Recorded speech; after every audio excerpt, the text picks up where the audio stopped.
The question is not whether your son is becoming a man. The question is he becoming who Yah created him to be or who you're more comfortable with? Shalom, my brothers. Welcome back to Fatherhood Fridays, where I take your questions and answer them directly and concisely every Friday. Today's question comes from Brother Presence Over Blessings. And he wrote, "My son is the youngest child and only boy. Sometimes I see him participating in girl activities like the hand slapping songs the girls do, or pitching under like softball like his sisters do. Should I not say anything? Sometimes I tell him, John, you're a great baseball player, but I don't think they pitch like that. He usually stops and begins to throw like a baseball pitcher." Before I answer this, I want to acknowledge something first. The fact that you, the father, even asked this question tells me you care enough about your son to examine yourself as a father. And brother, that matters, because a lot of men will correct their sons, but won't ever question themselves. Now, to your question.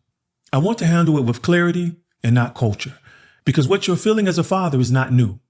I saw it growing up in the 1970s. If a boy said he wanted to be a chef, he was mocked. Not just by other boys, but also grown men would laugh and say the chauvinistic mantra, a woman's place is in the kitchen. But today, men dominate the culinary world, like Brother Marcus Samuelson, a globally respected award-winning chef from Ethiopia. It's the same thing with music. If you played the violin as a boy, you were labeled soft. But today, men like Black Violin and Damien Escobar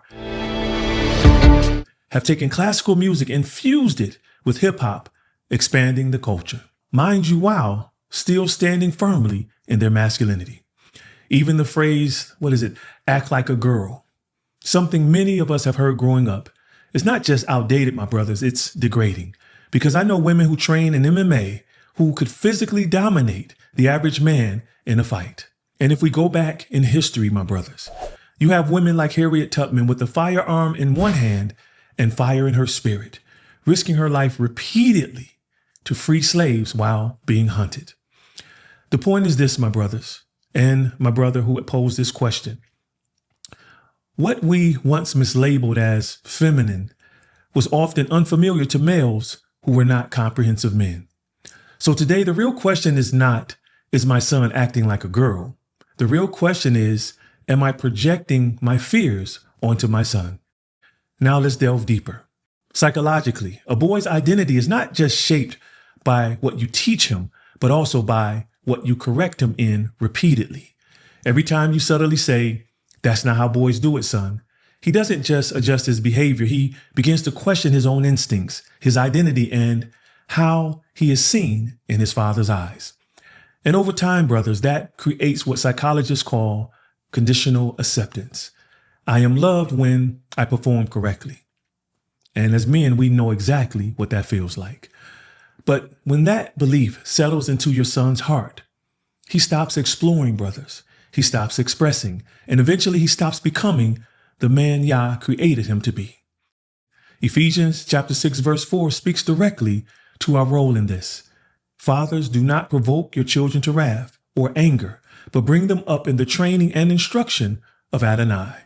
That word provoke, my brothers, is not just about anger. It means to irritate, to stir frustration, to create internal tension. And many fathers don't just provoke through yelling, as I said before. They provoke through subtle, consistent, insulting correction. That makes a boy feel like he never can get it right. And a boy who is constantly corrected will eventually feel internally dejected. Now, let me be clear, my brothers. This is not about removing your guidance. This is not about you not teaching your son how to properly hit a baseball or throw a football or pitch, or teaching your son how to defend himself. Your son still needs your direction. He still needs your correction. He still needs you to discipline him in love. But he also needs your structure. He still needs to be taught what it means to be a comprehensive man. And that structure is modeled more than it is taught. But comprehensive manhood is not built by suppressing his Yah-given personality. It's built by shaping his character. And there is a major difference, my brothers. If your son is pitching a baseball underhand because he's copying his sisters, That's not a crisis, my brothers. Maybe it's just him just having fun. You can teach him how to pitch overhand, or you can ask him if he would like to try softball first. And oh, by the way, there's an overabundance of strong masculine men who play softball. So how we guide our sons is what really matters, my brothers. Instead of correction that shames them, use direction that teaches and guides them. For instance, son, I see what you're doing. Can I show you another way? See, that's leadership. That's fatherhood. And that's not embarrassment, but instruction. Because your goal as a dad is not to make your son look a certain way or ideal to you. Your goal is to help him become a comprehensive man, someone who's tough but tender, strong but sensitive, courageous, but also a man who can show compassion. And we clearly see today, in a world where many leaders don't have empathy, how it's truly affecting the masses of people. And biblical manhood is much deeper than behavior. It's power, it's love, it's discipline, it's self-control, it's courage, it's living out your purpose in Yah, it's doing all things through Christ. And identity is not only formed in safety or refuge like the cave where David ran to when Saul was trying to kill him. It's also formed in homes where a son is not under constant pressure.